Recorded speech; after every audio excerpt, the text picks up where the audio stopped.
recorrí la ciudad de incógnito. Exploré los bosques. Nadé en los lagos. Subí a las montañas. Bajé a las minas. Investigué todo lo que pude, para aprender qué estábamos haciendo mal. Fue así como descubrí que, en realidad, nuestra relación con los Pokémon dejaba mucho que desear, y que ellos solían ver a los humanos como sus enemigos. Como las criaturas sedientas de poder que los capturaban con redes y armas, los mataban, o arrasaban sus hogares. Entonces supe que eso era precisamente lo que debía cambiar. Era necesario que los humanos pudiéramos acercarnos a los Pokémon sin causarles daño. Empecé por prohibir la captura de Pokémon más allá de la domesticación, y restringir la compraventa de Pokémon vivos. Establecí que sería necesario realizar estudios del terreno y de las poblaciones de Pokémon en todo lugar en que se deseara realizar una obra. Naturalmente, mucha gente no estaba de acuerdo con mis ideas. Algunas de nuestras tradiciones ancestrales tuvieron que ser abolidas, y eso provocó la ira de muchos ancianos. Muchos mercaderes consideraron que mis nuevas políticas les dificultaban sus actividades, por hacerlas más caras o complejas. Pero a mí se me fue pasando el miedo poco a poco. Los días y las noches se sucedían tranquilamente, como siempre. Sin nuevas señales de Glauco, ni en mis sueños ni en forma de las misteriosas manifestaciones que habíamos presenciado a lo largo de los últimos meses. Acabé destituyendo a algunos consejeros, y rechacé a varios pretendientes. Pero, sobre todo, iba pensando en maneras de establecer un contacto con los Pokémon que no implicase invadirlos. Si quería convertir la convivencia entre Pokémon y humanos en parte de nuestra cultura, necesitaba fundar toda una nueva gran tradición en torno a los Pokémon. Un sistema que contribuyera a erradicar los abusos de poder, pero permitiendo a los seres humanos tener acceso a ellos. Le propuse esta idea a algunos de los ingenieros a los que había incluido en mi consejo, y, pasados unos meses, uno de ellos me presentó un ingenio mecánico con forma esférica. Es una idea que se me ocurrió escuchando un viejo relato, en el que un sabio rey mago conocía el secreto para encerrar espíritus en vasijas y lámparas. Me explico. Este ingenio permite encerrar dentro a un Pokémon de manera totalmente indolora, según una serie de estrictas normas que se ponen en marcha desde el momento en que el Pokémon queda atrapado en su interior. La primera, es que el Pokémon que entre en uno de estos ingenios pasará a convertirse automáticamente en un Pokémon doméstico, sea de la especie que sea, y estará bajo la total responsabilidad de quien lo capturó. Sus destinos estarán tan unidos como el de un hijo a su padre. La segunda, es que un Pokémon capturado solo puede ser encerrado en el ingenio en que se lo capturó. Si este se rompe, el Pokémon será salvaje de nuevo. Por último, todo Pokémon será en todo momento completamente libre de abandonar al humano que lo capturó, si ese es su deseo. Aunque solo podrá pasar a estar bajo tutela de otro humano si su dueño rompe el ingenio para liberarlo, o se lo entrega voluntariamente. Al oír las explicaciones que me daba el joven ingeniero, entendí hasta qué punto aquel objeto podía suponer una auténtica revolución.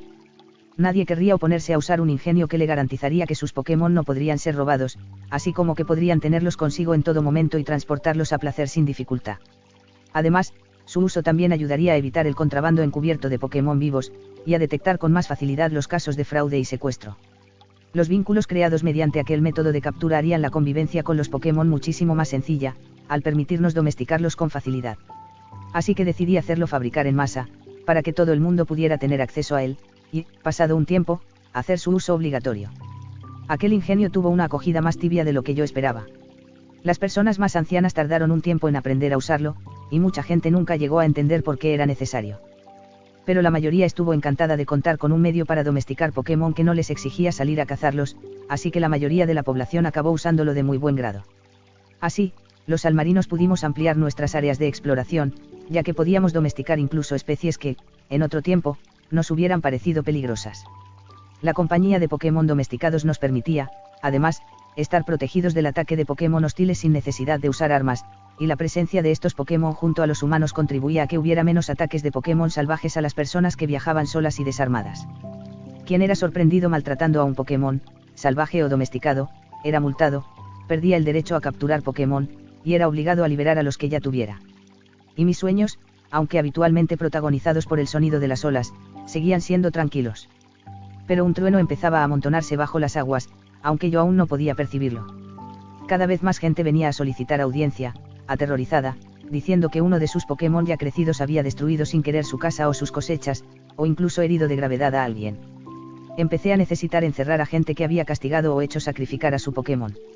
Y en el mar sereno de mis sueños empezaron a levantarse olas con la cresta blanca. En un principio, empecé a pensar que tal vez sería buena idea prohibir la captura de las especies más poderosas, de ordenar liberar a los Pokémon que se mostrasen como destructivos, o, incluso, de encontrar métodos para retrasar las evoluciones.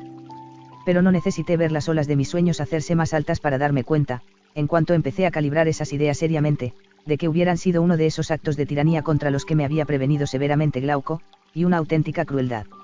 Obligar a los Pokémon por sistema a permanecer en su estadio infantil únicamente para satisfacer nuestras comodidades los haría terriblemente desgraciados.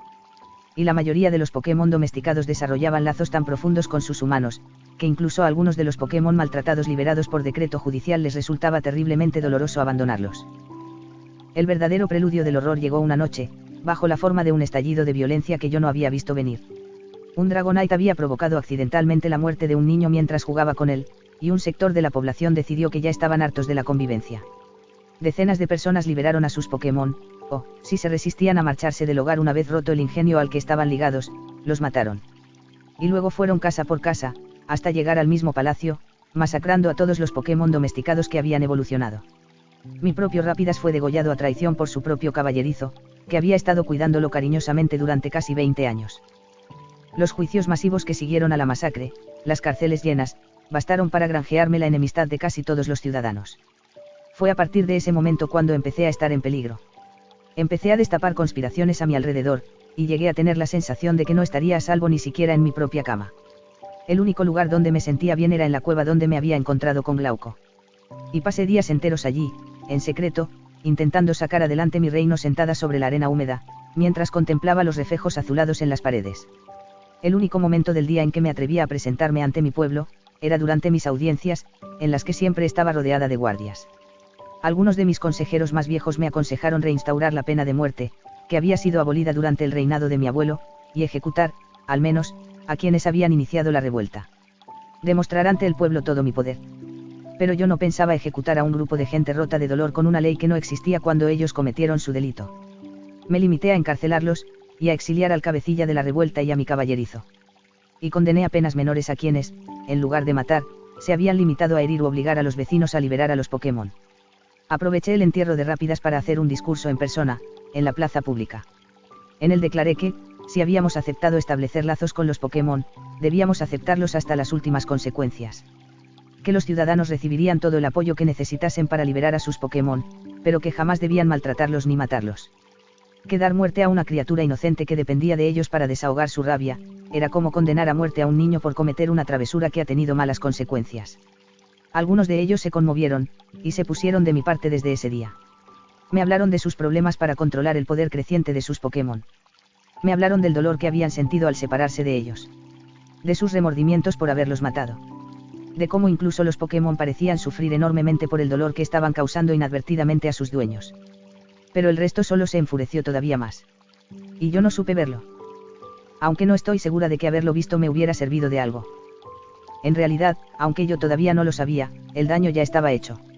De nuevo en las profundidades de la cueva, por casualidad, me encontré con un Staryu que, todos los días, salía del agua para batirse contra un Zubat. Pasé varios días allí, observándolos. Siempre eran los mismos Pokémon. Se encontraban siempre a la misma hora, sin excepción. Luchaban el uno contra el otro hasta que uno de ellos dejaba de devolver los golpes. El que permanecía en pie esperaba a que el otro se levantara. Y, finalmente, intercambiaban una palabra en su misterioso lenguaje y se marchaban por la misma dirección en que habían llegado.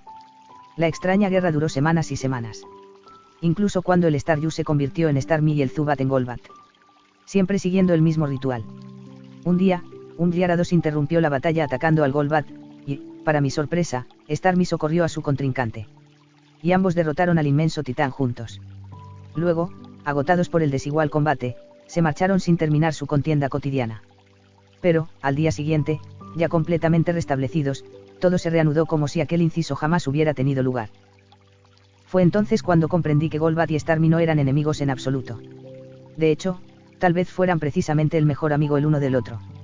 Y así fue como se me ocurrió la que podría ser la gran solución para nuestro problema. Algo que jamás se le había ocurrido a nadie que yo conociera, pero que merecía la pena intentar. Una semana después, presenté mi idea a mis consejeros. Con la ayuda de un nuevo reglamento aún por determinar, se establecería una competición a gran escala por todo el país, en la que los que quisieran participar competirían en torneos unos con otros, haciendo luchar entre sí a sus Pokémon. Serían combates deportivos, como los que era evidente que yo había estado contemplando en la cueva, siempre estrictamente controlados. De esta manera, los Pokémon podrían liberar su energía reprimida empleando sus poderes, y aprender a dominarlos sin poner en peligro a nadie. De la misma manera que Golbat y Starmie habían luchado día tras día en mi presencia, desplegando toda su fuerza, sin herirme jamás. El consejo acogió mi idea mucho mejor que ninguna otra que se me hubiera ocurrido antes. Pero, justo mientras empezábamos a definirla, para pensar en cómo plantearla y empezar a construirla, la situación estalló definitivamente. Una niña vestida con harapos desgarrados, que no debía de tener ni 7 años, interrumpió la reunión, trayendo en brazos un cachorro de Growlithe muerto. Estaba pálida como un cadáver, y con los ojos desencajados de horror. No necesité mucho más para darme cuenta de que debía de haber ocurrido algo verdaderamente grave. Mis guardias necesitaron hablar por ella, porque estaba tan aterrorizada que no podía articular palabra. Majestad, nos están atacando. ¿Cómo? ¿Quién? No estamos seguros, mi señora. Lo único que sabemos es que deben de ser muchos, porque el bosque está siendo completamente arrasado, y los leñadores de las cercanías están siendo masacrados. Esta niña ha venido a traer el mensaje, y tememos que sea la única superviviente de todo su asentamiento. Al principio, pensé que uno de mis pretendientes rechazados había decidido declararme la guerra. Pero antes de que se pusiera el sol, los escuadrones que mandé al bosque, para recabar información y escoltar a todo superviviente que encontrasen hasta el recinto fortificado de la capital, me habían sacado de mi error. En los días siguientes, recorrí en persona el presidio, interrogando personalmente a todos los condenados por el asesinato de Pokémon propios y ajenos en la noche de la salvaje purga. Pocos de ellos estaban dispuestos a hablarme de ello, pero algunos se enorgullecían de haber originado de alguna manera lo que estaba ocurriendo, y me contaron todo lo que necesitaba saber. Y así fue como supe que, pese a toda mi buena voluntad, tanto para con mi pueblo como para con los Pokémon que poblaban en secreto el reino de Salmarina, les había fallado a todos. Y que todo lo que había planeado para construir nuestro futuro no había sino provocado nuestra ruina. Con la ayuda de este ingenio que yo misma he incitado a crear, algunos de los cortesanos a los que he despedido, junto con varias de las personalidades más económicamente poderosas del reino, se han propuesto terminar, de una vez para siempre, con mis despectivamente calificados como experimentos sociales, o jueguecitos de princesa engreída. Quieren que todo vuelva a ser como antes. Concretamente, como antes de que yo subiera al trono.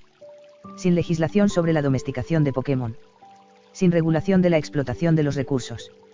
Sin reinas que consideran que estamos viviendo en el mundo, y no por encima de él, y gobiernan en consecuencia. Para ello, han recorrido los lugares más oscuros y profundos de Salmarina, atrapando a los Pokémon más poderosos a decenas, y entrenándolos expresamente para ser hostiles al ser humano.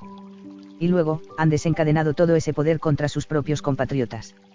Para cuando aquella niña llegó a la ciudad, sosteniendo en sus bracitos a una mascota que había muerto intentando protegerla, varias aldeas del entorno ya habían sido destruidas. Es obvio que se trata de una provocación. Que están intentando incitar a los partidarios del abandono de los Pokémon a iniciar una revuelta aún más grande. A mí me corresponde ahora decidir si respondo, y tal vez inicio una guerra civil, o si me rindo, y destruyo de un plumazo todo aquello que llevo años luchando por construir. Pero el mar de mis sueños está encrespado, blanco y negro como la noche, coronado de relámpagos y sacudido por 1000 truenos y maremotos, en los que los barcos se hunden solos. Ahora, cada vez que cierro los ojos empiezo a sentir cómo el oleaje escala los acantilados de Salmarina y me arrastra. Llevo varias noches sin dormir. He reforzado las murallas, y la ciudad está preparada para soportar el estado de sitio. Pero no podemos vencer. Ese ejército de Pokémon es demasiado poderoso. Algunas personas se han fugado de la ciudad para unirse a él. Aunque me rinda, es evidente que voy a morir, ya sea asesinada, en combate, o de hambre. Sin embargo, eso ya no me preocupa tanto. Lo que más me preocupa es que todo lo que he hecho, para hacer prosperar Salmarina y protegerla, no ha servido más que para hacerme odiar. Sé que mis minutos están contados. He vuelto a la cueva para contemplar por última vez la batalla ceremonial de Golbat y Starmie, y, desde que he entrado, el agua no ha parado de subir. Es evidente que esta va a ser mi última noche en este mundo. He escrito esto únicamente para que quede un registro, aunque sea frágil y secreto, sobre la verdad acerca de la caída de Salmarina. Estoy más despierta de lo que lo he estado en días, pero puedo oír desde aquí el mismo fragor terrible que sacude mis sueños. Ahora, el mar también está en pie de guerra, y el cielo se desploma sobre nuestras cabezas. Ya siento el poder terrible de Glauco y sus compañeros de filas brotando de las olas, y 3 rayos terribles atraviesan las sombras del otro lado de la cueva, flotando justo por debajo de la superficie de las aguas. 2 grandes ojos, rojos como la sangre, y una extraña gema carmesí que resplandece como una estrella a través de la niebla. Que el gran Arceus proteja mi país. Yo ya no puedo hacerlo. Y que todo el mal que haya podido hacerme sea perdonado algún día. Este misterioso relato, escrito en un lenguaje tan antiguo que ha sido necesario descifrarlo, ha sido encontrado dentro de una ánfora ornamental de cristal de roca en lo más profundo de las cuevas de las Islas Espuma. Lo sostenía entre sus brazos el esqueleto ricamente vestido de una mujer joven, de la que sospechamos que pueda ser la susodicha Hino de Salmarina. Cerca de ese cuerpo se han encontrado también los restos de un Goldak particularmente grande y anciano, que tal vez pudo ser su compañero Pokémon. Se han sometido ambos hallazgos a análisis rigurosos, y hemos llegado a la conclusión de que son auténticos. Su datación los sitúa hace 6.000 años, más o menos contemporáneos a los restos arqueológicos que se han encontrado en las laderas de las montañas submarinas situadas entre Ciudad Fustia y la isla Canela. Se trata de un descubrimiento de un valor incalculable, puesto que no solo refuerza las teorías que sostienen que la tecnología para la captura de Pokémon es mucho más antigua de lo que hasta ahora se podía demostrar, sino que también arroja luz sobre la posible razón de la desaparición total de la civilización que, en la antigüedad, llegó a dominar las costas del actual Kanto. No obstante, todavía desconocemos las razones por las que el enterramiento de la regente tuvo lugar en un lugar tan alejado del resto de las tumbas regias que se han hallado en las ruinas. Pero no faltan los espíritus románticos, que sostienen que la misma fuerza de la naturaleza que devoró por completo el reino de Salmarina deseó compensar de alguna manera los encomiables intentos de la reina por proteger a su pueblo, evitando que cayeran en el olvido. Y que, cuando los días de su segunda vida se cumplieron, y su reinado en las profundidades llegó a su fin, el príncipe Glauco de Salmarina quiso reposar a su lado para reunirse con ella una vez más, esta vez para siempre, de la misma manera que habían nacido juntos y velado juntos por sus respectivos reinos, cada uno a su manera. Hasta aquí la creepypasta de hoy, Pokéfans. Por favor, comenten sin miedo. Ya saben que, en esta casa, una crítica constructiva siempre es bien recibida. Y muchas gracias por aceptar reunirte con nosotros, Glauco. Como sin duda ya habrás averiguado, ser humano se ha convertido en una profesión de riesgo en estos últimos meses. Sí, yo también creo que a tu reino submarino le va a sentar bien un respiro. Cabe esperar que, a raíz de todo esto, el ser humano aprenderá finalmente a no considerarse por encima de los otros seres vivos. A mí también me caes bien. Espero no volver a verte, porque eso significará que no has necesitado volver a invadir a los humanos para proteger a los tuyos. Hasta siempre, amigo. Espera. Ya está. Se ha marchado a casa. Así, tan contento. Sin empezar una pelea, llamar a un socio que tenga cuentas pendientes conmigo, o intentar matarme de una manera extravagante. Esto sí que es lo nunca visto. Loki, dime si estoy despierta. Espera, mejor no. Tus métodos son demasiado expeditivos, y no creo que la Guardia Civil se crea que me he quedado sin casa porque mi Pokémon la ha destruido. Mejor dejamos la historia aquí, ahora que todavía puede acabar bien. En fin, Pokéfans, ahora me toca ponerme seria, aunque veáis que sigo sonriendo. ¿Por qué no perder la sonrisa bajo la tormenta también es una manera de soportarla? Nos vemos en la próxima creepypasta, espero. Cuidaos mucho, cuidad mucho a la gente que os importa, y lavaos las manos con frecuencia. Pero, sobre todo, seguid saludando solo de lejos, y, hasta que el peligro haya pasado, quedaos en casa. Aunque sea lo único que podáis hacer, ya es mucho y muy importante. Quiero aprovechar, además, para darle las gracias a todos los que sí tienen que salir de sus casas para conseguir que todo esto funcione. Ahora sí, Pokéfans. Buenas noches, buena suerte, y todo el ánimo del mundo.